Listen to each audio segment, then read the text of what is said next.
J'ai été formée dans les écoles d'art à Paris, aux arts appliqués, puis aux beaux-arts, en sculpture.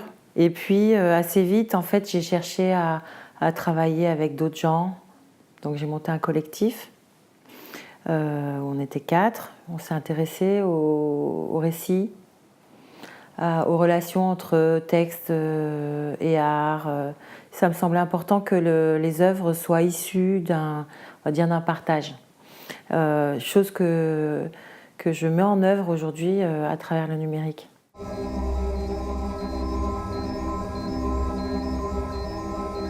Je comprends le code, je sais les lire en fait, je ne sais pas les écrire.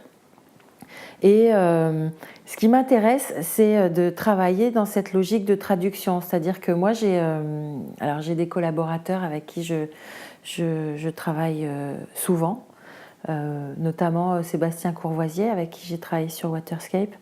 Et j'ai une idée, je dessine et je lui en parle. Et lui, en fait, il me fabrique des outils de dessin, des outils numériques.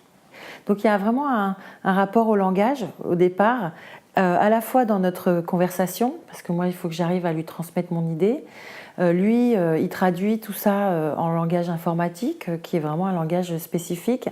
Et à nouveau, je m'en sers et voilà, on est dans un rapport de va-et-vient.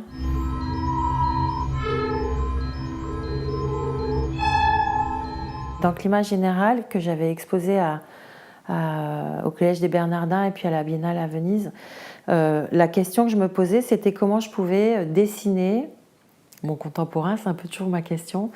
Et quand j'ai commencé à travailler, à faire des recherches, il y a le mot anthropocène qui est arrivé très vite. L'anthropocène, c'est le nom, on va dire, que les scientifiques donnent à l'ère dans laquelle on est rentré, une ère dans laquelle les humains seraient devenus une force géologique. C'était un petit peu un défi.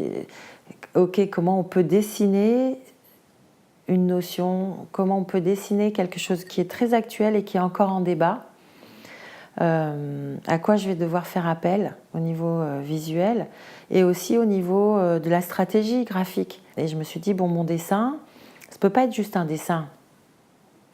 Ça doit être un système, en fait. Et donc, un système qui s'autorégule, qui soit autonome et tout ça.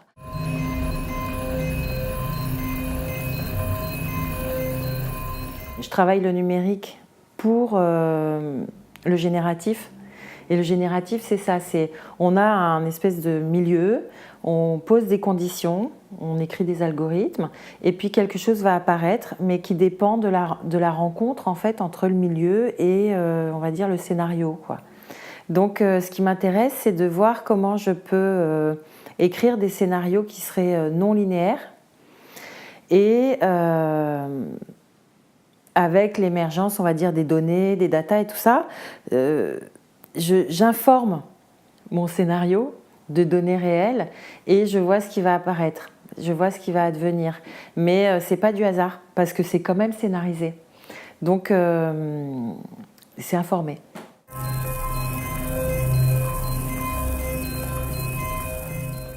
Souvent dans mes installations, je cherche à créer des environnements assez immersifs pour qu'on se sente dedans.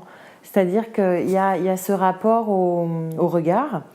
Quand j'ai commencé à travailler le dessin, j'ai commencé à me poser les questions de qui regarde, qui dessine, enfin voilà, de quel point de vue on parle.